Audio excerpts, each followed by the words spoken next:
Welcome to the 4th episode of Red Door Conversations. We want to thank everyone for joining us today. We have a very, very exciting show for you guys on today.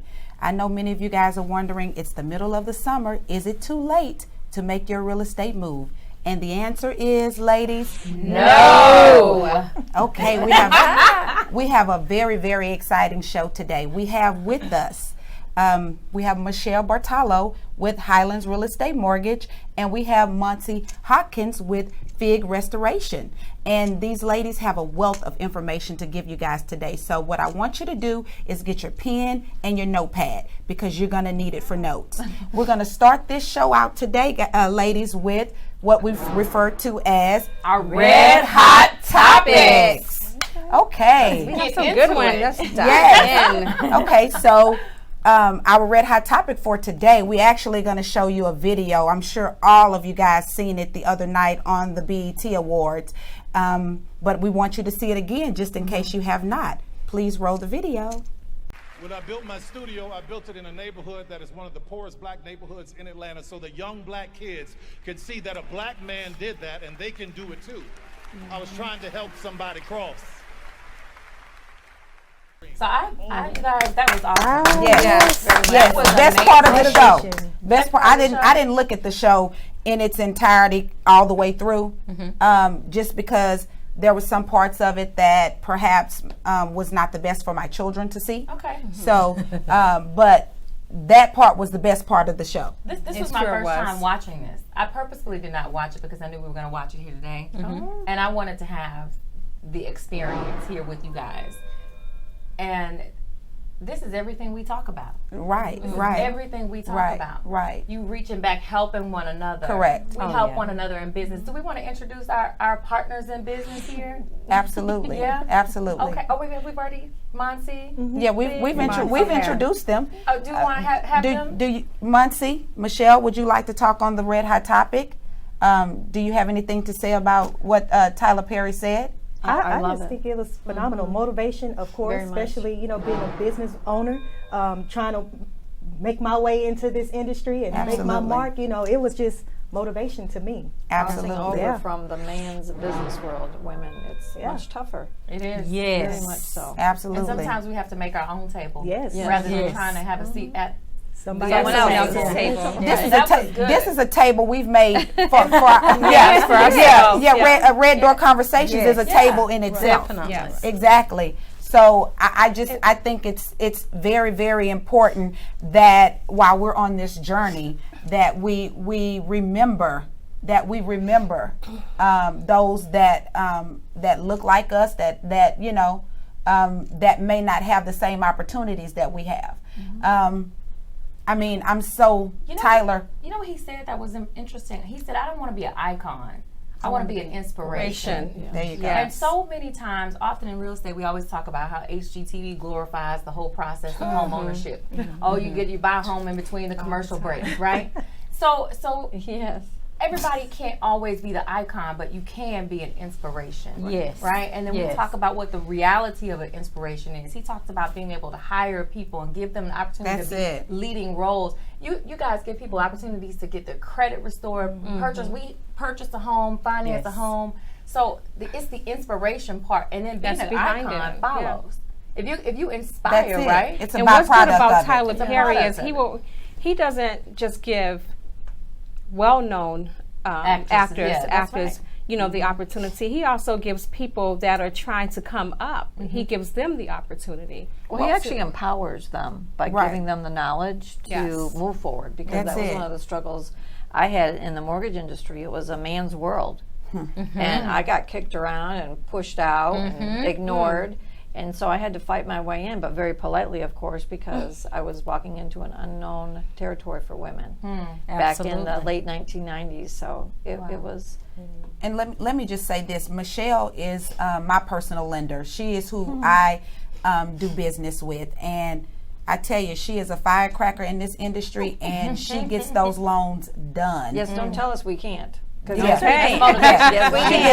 They those. say you can't. You've shown that you can, right? And I'm not talking about the easy transactions that every loan officer can close. I'm not talking about those. I'm talking about finding a way when when others have told the client no. No. Right. Yeah, that's what I'm talking about. And usually that no is revolved around credit. Y'all know what I'm about to do, right? Yes. So Monty is our invited guest here today to talk about some of the myths and misconceptions about credit, but that's also the very first barrier for most of our clients who have a challenge even getting in to have a conversation with Michelle, because once you pull the credit, like you said, some of these lenders pull the credit. I'm at 550. Oh no, I don't want to deal with that. Forget it, and I'll go on down the road. But that doesn't. Your score doesn't necessarily, to me, and we'll let you speak to that. Doesn't dictate your character, right? We know that. We know people don't even understand. That's right. Journey. Absolutely. Don't understand the fundamentals of credit. Don't understand that paying a phone bill late impacts your ability to purchase a home later on. A phone bill, something as simple as a Verizon cell phone bill. Absolutely. So it's important for us to.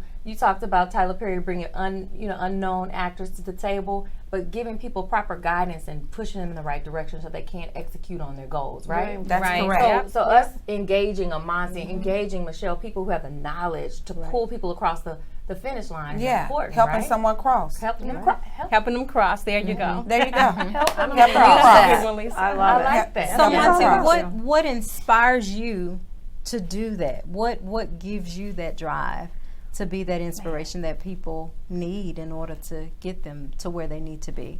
Well, I saw my mom growing up, struggling to make a living and wanting and wishing for certain things and just not really being able to have access to the education or just the information that could just take her to the next level. And I'm like, you just need a little bit of information. Yes. Just because your credit may be bad, that does not mean that it's all, there's no hope. There's always some hope. And so that's one of the reasons why I'm so big on credit education first. Yes, I have a credit restoration company, but without the education, we perish for a lack of knowledge, right? That's right. So educating the community and letting everybody know, hey, this is what credit is, this is where you are, this is where you can go. And guess what? If you ever end up in a situation where let's say you get your credit fixed and you end up back in a situation where, because life happens, and sometimes we end up back in a situation. Well, guess what? Now you have the knowledge and the information and the education to say, you know what? I may have failed, but I'm not down and I'm not out. I can rebuild and I can continue to go forward. And so that's where I come in. I want to bring everybody up. Everybody up. I love it. That's what FIG is all about. Hope and restoration. That's why part of my name is FIG Restoration. FIG stands for Faith in God. Restoration. Hey, this is what my life is about. I was wondering where FIG came from. Yes. I love it. Yes. Awesome. Yes, I love it. So what we want to do, guys, we want to give our viewers, our listeners, the whole scope of the process. So we may have some people that are looking to sell, but credit may not be where it should be in order to purchase. So we're going to talk about, if you are wanting to sell, what are the things that you need to do in order to get your home ready to go on the market. And once we talk about your home, once your home is ready to put on the market, we're going to then transition into what is required for a loan, the different types of loans, and if you do have some credit challenges, then we're going to have Muncie come in and chime in and tell us what we need to do. And I also want Muncie to kind of give a report card, so to speak. If your credit is between these numbers, then it's considered what? And that kind of thing. And then so Muncie and Michelle are going to kind of tag team. So Marla, I want you to start out. What when you are doing a listing appointment, what is the first thing that you tell your seller that they, when preparing to sell your home? What is it that you need to do? Well, one of the first things that I do is, of course, I take a look at the home. Starting from the very first time that I get out of the car, I'm looking at the front of that home. I'm looking at that curb appeal. And the reason I'm looking at that curb appeal is because that's the very first thing that any buyer that's looking at that home is going to see. People don't realize a lot of times, as a buyer agent, a lot of times you have people where you pull up and your client, they may not be in the car with you, but they'll call you and say, nah, let's keep going. That's it. It This is just not puts it. a bad taste in their mouth from the very beginning. Yes, and so that's one of the very first things that I can offer is that curb appeal. You need to get that curb appeal up, and it needs to look I mean, absolutely immaculate. It really, really does. So why don't we speak to some of the part of the topic of the show is why it's a good time to sell now. A lot of people think that summer months aren't a good time to sell. So they'll let their homes just, kind of sit and wait. Yeah. But, there's some data that we have from National Association of Realtors, from the Houston Association of Realtors, that indicates that waiting could cost you tens of thousands of dollars. Yes. The summer months are actually time when buyers are looking to buy. Absolutely. We call the summer months from April until about beginning of September. We call that peak season. We refer to that as peak season. That's right. And as a seller during peak season, you stand to the numbers show that if you sold in April of 2018, the average price was $305,092. And if you sold in September versus selling in September, then you stand to get $295,000 for that same home. Right. So that's $10,000 that you're missing by waiting until the fall. So it's important to think about timing. And then in the summer months, to your point, Marla, if you're selling in the summer, there's some things you need to do in the summer. So the grass is growing a lot faster. Make sure your lawn care service is coming weekly instead of bi-weekly. And not only the grass, I please have those trees trimmed. Because those trees, I mean, we can't. Bushes. We're having a professional photographer come out, but they can't see the home because the tree is full. Yeah. So we need to make sure that's all in the curb appeal that Marla stated. Now, the first thing that I do, I'm going to answer the question I asked you. The first thing that I do. Before I even meet with them, I'm looking at how much they owe on the loan. If this is going to be a pleasurable visit, or if it's going to be a visit where we're going to have that hard discussion of, hey, you may need to, you may be bringing some money to the table to get this sold. Right. So that always, determines the visit. And the thing about it too, Lisa, is this. A lot of times what sellers don't think about is right now I'm a seller.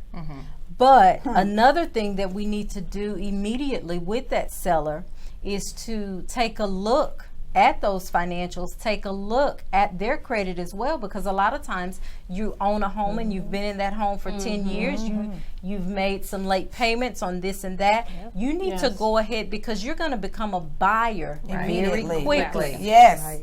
As soon as that home is under contract, you're in a different as my uncle would say, the shoe is on the other foot now. That's right. So it's always a good idea to get in there. And I know for me, when I go in and meet with my sellers, I like to go in and just have a list of questions that I'm asking them. Besides, looking at the curb appeal, I also look at their roof as well.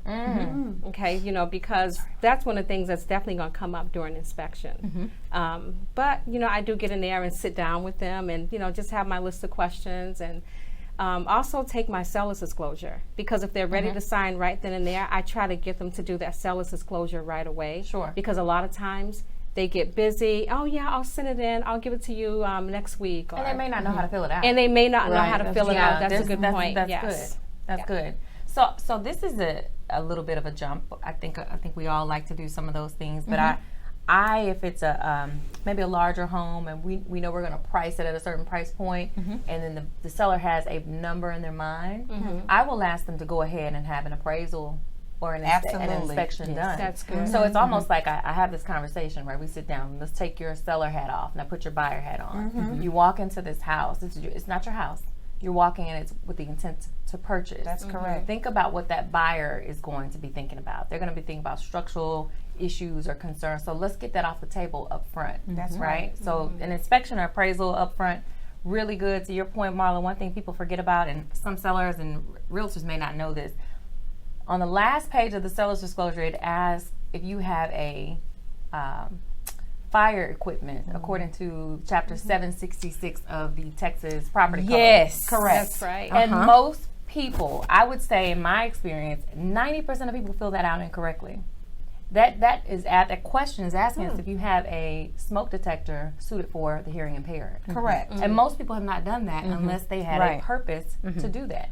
So it's important that they know that you don't want to misdisclose that either, because there may be a hearing impaired person looking at your property, and you've now disclosed to them that you have equipment that you really don't. Exactly. Right. So good for you to take that seller's disclosure in there and really Good go point, through and Kim. digest that. That is a good point, Kim. Thank Yeah. you. Thank you, Mom. It's experience. Does it blink, or what does it do? So someone's hearing impaired. I've does actually it never blink? seen I wonder. hearing. I think a light. It is a light. It's like a light, but Real bright light. Yeah, very.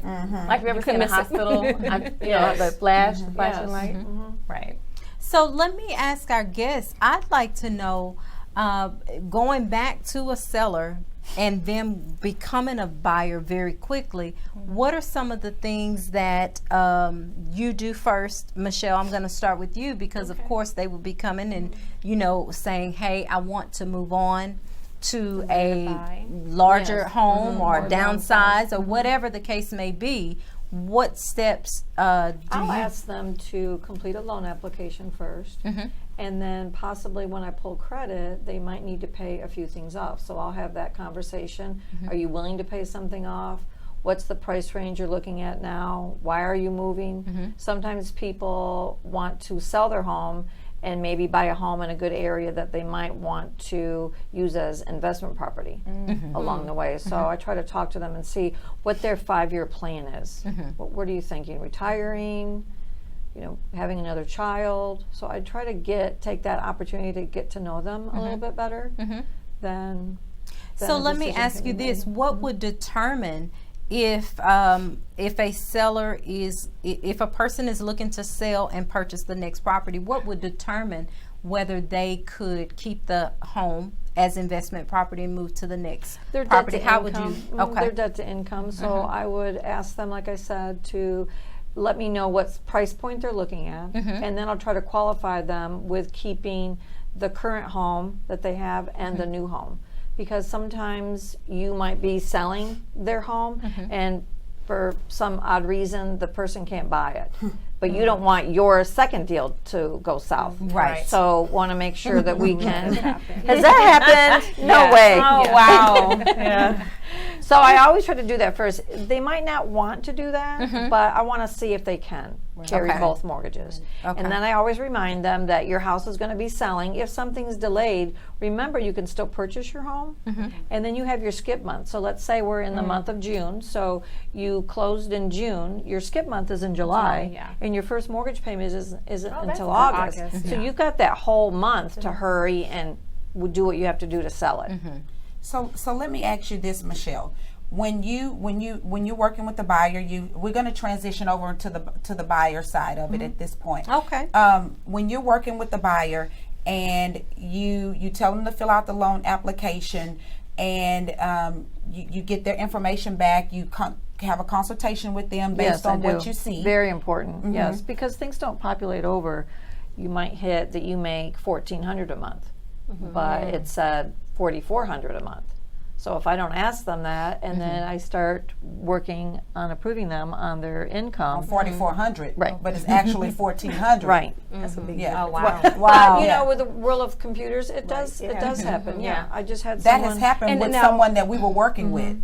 The wrong income was put in. And sometimes people work side jobs, or they might get some money from a friend that they owed money to. So they might put in their application that they make $6,000 a month. Well, when I get their W-2s and their paycheck, they don't. Something different. So once they fill right. out the application, what additional items is it that you need? I have a list To- that to I send issue an people. approval. I have a list. The most important thing is I ask about tax returns, if they owe any money, if they're a W-2 or are they a 1099, and their bank statements. So I get them to forward their ID and their Social Security, driver's license, 2 months of bank statements, 3 years of W-2s, and tax returns. And from how that- long does the whole process take? Because some buyers, they stress out like, oh my God, I got to go and do the loan app. It's going to take forever. Even that stresses them well, out. it does. And so when Lisa tells me that she's got someone that she wants me to speak with, I'll call them and introduce myself. And I'll feel them out. Some people don't like to do a credit application. Then I'll offer to do it manually. So that gives me the opportunity to get to know them. And they can sit on their couch and I ask the question, and that takes that stress away. Then once they know who I am and we start building a relationship, they relax. So basically, you're doing the application for them while they get to lay on Sometimes the I can. sofa. Sometimes I can. Or at work. You know, at work. They're just laying there, just oh yeah, I make this amount, and you're putting that And then information I do ask if there's a question. If I ask somebody, well, where do you think your credit scores are? Well, maybe, I don't know, 700s. And when I hear the well, maybe, I'm pulling credit. Yeah, exactly. Because sometimes it's hard for an agent to get first of all, it's hard to get your business. And then you want to get them in a car. If someone's motivated, you want to get them in the car. So I work after 5. I do work on weekends. If you are working and you have an opportunity to put someone in a car, but you're not too sure, then you do need to call, because I can talk to them, and sometimes I'm very comfortable with approving them, and that lets them get motivated and go look for a house. The W-2s and the tax returns, that's no big deal, because they're going out for their dream. So they get very excited, very motivated. So can you tell us about some of the programs that you have available? Oh, sure. A wide range. So first-time home buyers, very important. We have a grant program. It's put out by eHousing. It's a government, conventional, FHA, USDA, and VA, and it offers the down payment to the buyer. It's a grant. You will have to pay a portion of it back when you go to sell the home. Depending on how many years you live in the home, it decreases. Okay. Now that's very good that you mentioned you may have to pay some of it back. I had a buyer a long time ago. Well, she purchased a home and then she decided to sell, and it was under 5 years. So when she sold the house, we know what happened. She owed, and so I told her that she was getting a certain amount back, and she didn't get that amount back because she owed. The lender did not tell her, didn't explain any of that to her. So needless to say, she wasn't happy. Yeah, I say that, but there's income caps depending on what county you're in, how many people are living in the home. And you guys, we are going to post this information on Red Door Conversation. So look out for it. There'll be a link to Michelle's website. Oh, thank you. And her contact information and all the loan products that your company offers. And all lenders, I have to be certified, and everyone just can't do any program. You have to be certified. You have to be taught. So I'm going to be teaching someone, so I need to make sure I know what I'm talking about. Right. So that's a big one. Oh, the pen, let me help you there. I know. This is very hard. This is from Highlands. It's a very good pen, but you have to use and go down. Oh, okay. I know. Look, we both That didn't stump y'all. No. Did that stump y'all? Yes. Oh, girl, We was over here trying to figure out. Okay, that happens a lot. You know what? If I should have been. Usually I watch and laugh because it happened to me. Because I'm like, I cannot believe this pen is so cheap, but it's a good pen. Yeah, but you have to. It really is. Okay. Okay, so back to the show. I love the program because I know you have hurdles when you talk to people, and you have to have the hard conversation about money. Well, do you have money for the down payment? Do you have money? That's the first thing out of someone's mouth is, I don't have any money. Well, guess what? I know someone that has a program that can actually grant you the down payment. That takes that stress away. Now you're negotiating closing costs. But in our climate right now, in our state, great state of Texas, for every home I'm told on the market, there's 5 people trying to buy it. So I don't know if you can confirm that or not, but there's a lot of people trying to buy the same home. So are you going to go in over Especially the X price? If you get grant money, then the buyer has to come up with closing costs, and maybe the seller can pay some. So it's really a very good negotiating tactic. It's also a good reason to go ahead and put that home on the market. Yes. There you go. And I was going to say that during the summer months. In the summer months, because you're dealing with a lot of buyers, qualified buyers, and your chances of having multiple offers on your home is really up there. And so you get to pick which one is better for you as a seller. And you do, when you write the contract, it doesn't tip your hat that the people are going to be getting a grant. You're just writing on the contract. Conventional, USDA, FHA, or VA. Okay. It's no longer to close it. I direct them to a website. They have to read a couple paragraphs to take a little a quiz. It's 5 questions. Do you know you have to pay your mortgage on time? Well, yes, of course. And you print out a certificate. It's all free, and you send it in, and that's the end of it. So that's the only hardship of getting the grant money. It's taking the mortgage class, which is just a few minutes. I want all of us to hear this program because I was not aware of the next one about the bank statement. Yeah, this is fun. Oh, yeah. This is fun. That's a good one. Okay. So Let's go. This is for, That was about the bank statement. This is for the entrepreneur. Yes, it is. Business The owner. self-employed. All right, Listen. let's go. Listen. So the bank statement program is very unique, and it allows a self-employed buyer that maybe makes $200,000 and writes off $150,000 on their tax returns. So me as a lender can only approve them on making $50,000. Right. Correct. The bank statement program totally throws that out the window. I take a 2-year average or a 1-year average of your bank statements. So I take your bank statement. Any deposit that you have had, I pull it out. I add that up and divide by either the 12 months or the 24 months, and that's your income. No tax returns. We don't have to bother with that. The caveat is you have to be in business for 5 years, have to show a license or a CPA letter that shows you have a 5 license. years. I put this in a packet for you. I know she's We just love busily- taking notes. Right, I know. We're note takers. Well, you can call me. I'm in town.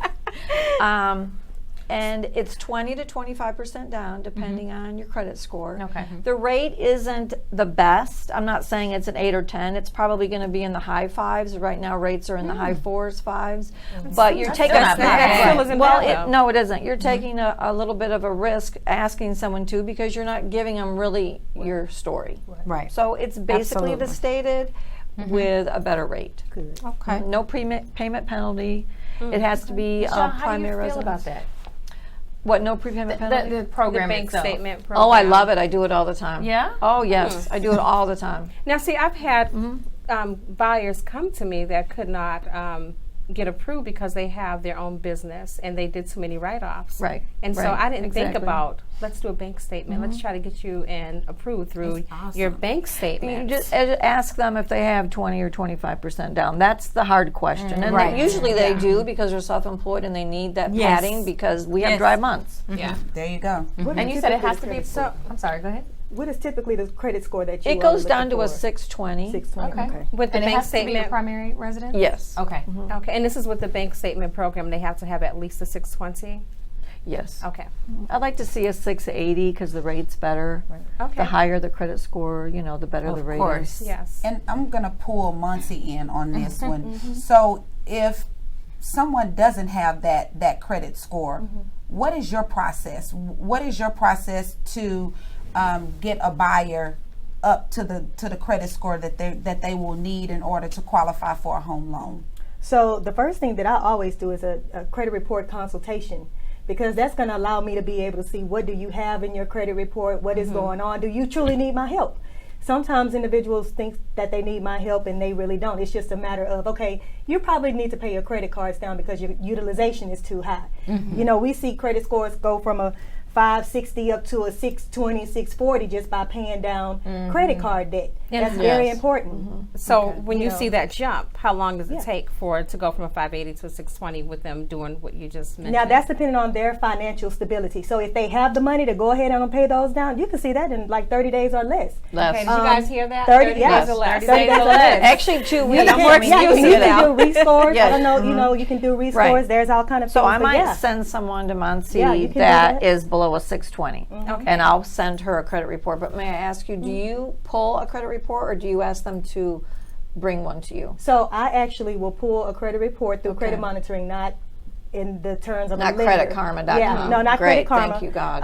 That's not, well, they only give you 2 scores, but no. So what I'm looking for actually is I am looking for your credit score, but I'm looking for those things that's in your credit profile, Yes. because those are the things that's going to drive your credit score either up or down. And so that's what's important, looking at those little What do you things. mean by that? Credit profile. So the credit profile is, all of the different trade lines, the accounts that you have in your credit report. long you've had how them. the aging, the mixture. You want to make sure you have a great mixture in order to build your credit. Right, Installment right. accounts, revolving accounts. Sometimes individuals just have a really thin credit profile. And so what that means is they may not have enough accounts or the exact amount of accounts. Okay. So I may tell someone, hey, well, you only have, let's say, a car loan. and we need something else to make your score jump, you know. Right. So let's go ahead on and add a revolving account. An auto loan would be an installment account. Let's add a revolving account, which is a credit card, and we're going to add this card, and we're going to make sure that we keep the balance down, and we're going to pay it on time every month. So is there a certain number of trade lines one should have to have a good mix? For me, Actually, the more the better, but if I'm having clients that's coming to me from a credit restoration standpoint, because you have to remember a lot of the clients that I get, they may have had some issues in the past. So with me, it's educating them to make sure that they are capable of handling the new accounts that they're going to add. So I say like 2 accounts, 2 revolving accounts, 2 trade lines, 2 installment accounts. Build from there, you know, let that raise. If you can handle more, but the key is going to be keeping your balances low. To maintain. Keeping your balances I need low. from an FHA standpoint, I need 3 open active line accounts for 2 years. Conventional, you don't have to really have any. You have to have one, but it could be a 0 balance, or you just paid off your mortgage, or you just paid off your car note. You don't really need. And so why is that for FHA? FHA was in the very beginning, was for a first-time home buyer. They might have some credit hiccups, so they really want to see that a person has established themselves in a way that they've paying their bills on time every month. That's one of the biggest why Monsi was saying to open up a credit card.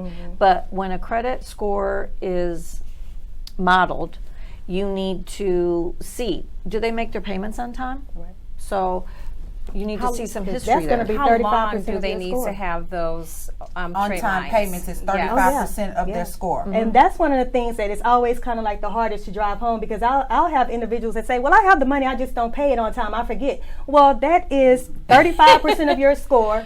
Right. One Now late that's payment good. is going to Can drop mess you drop up. you up to 100 points. And then the Wow. more late payments that you get, the worse it's going to be on you. So Or sometimes late people pay it payments off, is, and then you don't They make pay it off payments on too time. soon. So Right. then you get credit scores points taken away for that too. right. paid at You zero pay balance. at zero. Right. Right. Yeah. And you don't want Okay. to do that. Okay. And so, Such as like a car loan, or if you pay that loan off too soon, correct? Or a Right. credit card. Sometimes credit card, yeah. on a credit card you can pay. Let's say your balance is $2,000 and you've paid $1,500. Okay. So that's more than 35% that they have. So I'll ask them I'll give them the calculation, and then I'll talk to them in a couple days when they send me the receipt that they've paid it, and they've paid it down to a 0 balance. Yeah, And I and say, do you remember typically, what I said? right, and paying it down to 0 does not work. I typically tell my clients to maximize your score, keep it between a 1% and 3% range of balance. The credit utilization, 1% to 3% of the credit limit, and that's how you can really maximize. Get those extra points. Wait, say that again. Jen? Yes, Yeah. say that again. I Right. thought it was a Okay. different number. Right. I thought it was You'll 30%. see. I thought so it was this is- 25%. It was. Okay, You're so right, listen. it was. So if you go, She got me on that one. If you go online, you'll see a lot of websites that say, just keep your credit card balances under 30%. You can gain points keeping your balances under 30%. But when you're trying to get a home before the summer ends, or you're trying to get a car because you need one now, if you want to maximize your score, 1% to 3% is the range that you want to stay in. And when you say maximize your score, you're talking about gain points. the most points. And how do you gain the most points from having it 1% to 3%? Well, because the way that the credit score algorithms work. So There you got to play around with those numbers. Well, and that's why you have to Yes. understand what's in that How it credit works. profile, because you're going to get points based off the way something is reporting. If you have an account that's a revolving account, but they accidentally are reporting it as an installment account, then you're going to miss points on the revolving side.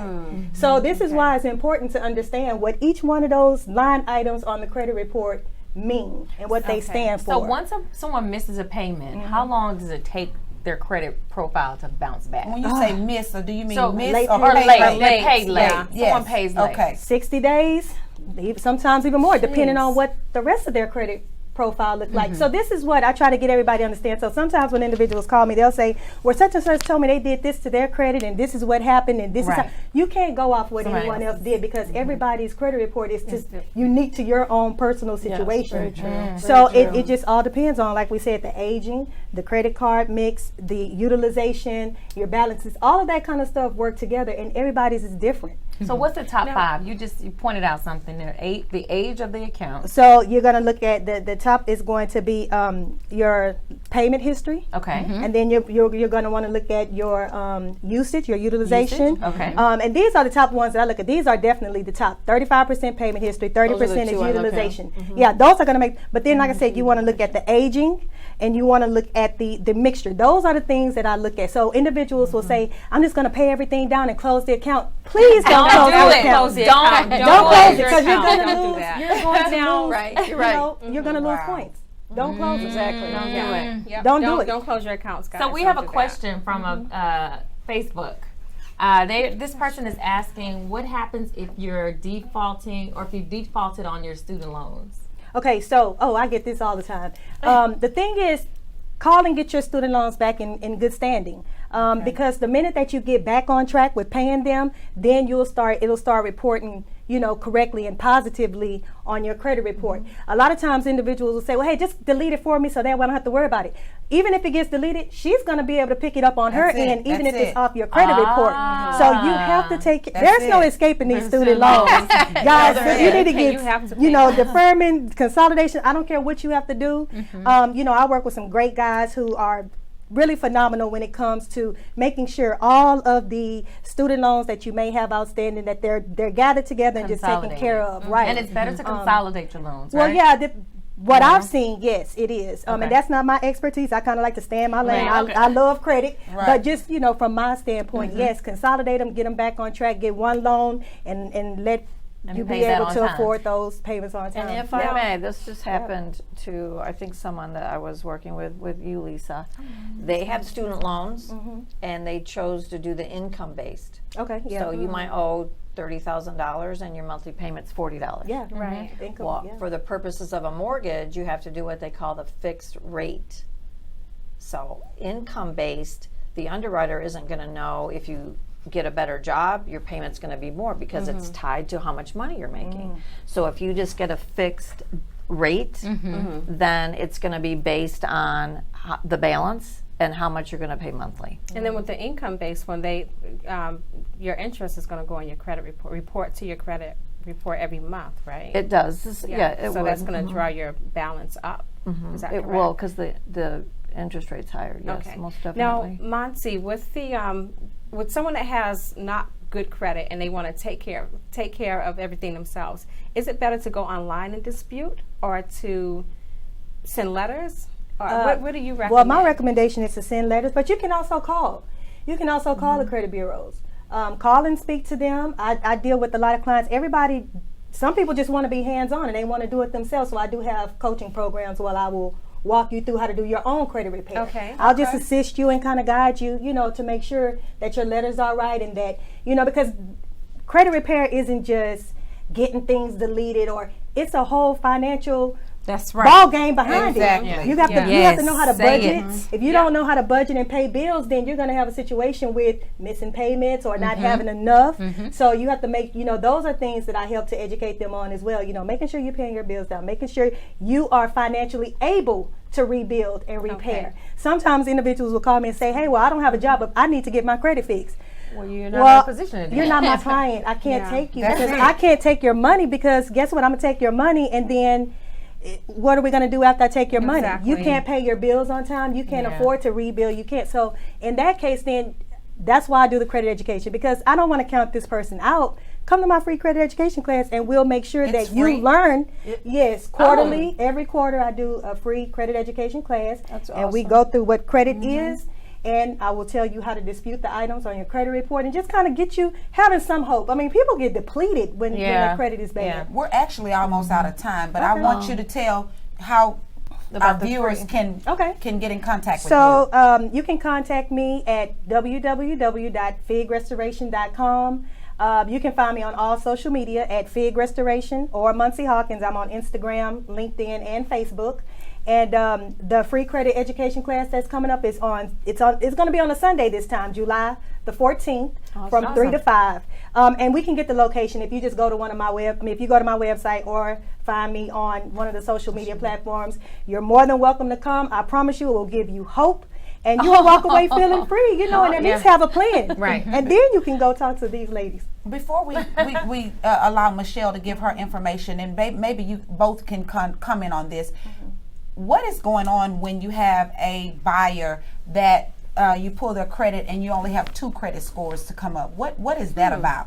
Well, actually, and that's been coming up a lot more lately. But I just had another client this week, and really, pretty much, they just need to identify and validate who she is and where her address is. So, if you have an instance that happened like that, if you pull your credit reports and the score doesn't come up, all you need to do is send the credit reporting agency your ID, your driver's license, a copy of your social security card, and your current address, like a current utility bill or a W-2, something that's going to show your address so they can validate that you are who you say you are and this is where you live. And then from that point, if you don't have credit, start to rebuild or, whatever steps you need to take from there. But that's always the first step. They need to understand who you are and that you are who you say you are. And so I guess the reason that 3rd score is not coming up is because you don't have enough credit, or it's just for some reason they just don't have the data on you for or whatever maybe reason, have or been compromised. It could be, and then sometimes, some of mine it could be fraud, or sometimes you could have applied for something and submitted the wrong information, like your name changes. One of my clients that's getting ready to close on a home, when they pulled her credit, her Equifax didn't show up, and it's because the loan officer submitted something, that was a little bit different than what her real information was, and it no score. So we had to go back and figure out, what is going on, and so those are the kind of things that I have to deal with. A puzzle. It's a puzzle. Right. It's a puzzle. It is. Michelle, would you like to give your viewers, our viewers, your information? Oh, sure. I'm with Highlands Residential Mortgage, and my email address is mbartolo@highlandsresidentialmortgage.com, and I'm on Facebook. Not a lot of social media. I just feel that I guess I don't know why I don't. It's okay. I mean, You're too busy don't worry about it. I just got back on Facebook in 2018. Right. Don't feel a certain kind of way. You're good. Why don't you give them I think your it's very phone, personal. Do you want to give them your phone number? Oh, yes, 713-443-3520. And if you have a question, please call me. I'm happy to talk with you. Okay. And Monty, do you have an Instagram? She did. I didn't give my number, though. It is 713-425-3972. You can call or text that number, and you will be assisted. And thank you so much for inviting us. I No, really thank you, appreciate ladies, it. for coming. I love it. Thank you. I love it very It's much. a wealth of information. 45 minutes is just not enough time. It's not. However, we've compiled what we could in this short And time. trust me, everyone either wants to buy a house or they need to get their credit. So this is really a good show. Right. Really a Good show. reference. Right. Good reference. And so we're not going to give our small business shout out on this show because we've invited them to the show. Exactly. And they are the small businesses. Exactly. Exactly. Thank you, Red Door. Thank you. Yes, Thank yes. Thank you so For much for joining coming. us. Good And information. Thank you. This concludes episode 4 of Red Door Conversations. We would like to thank you guys for tuning in. And 2nd and 4th Friday of every month is when we film. Or we not film, but record. We air. Yeah, we Record. air. Yeah. Live. So we'll see you in guys. 2 weeks. Yes. Bye. Yes. Bye, Bye-bye. guys. I'm talking about film. What we going to do?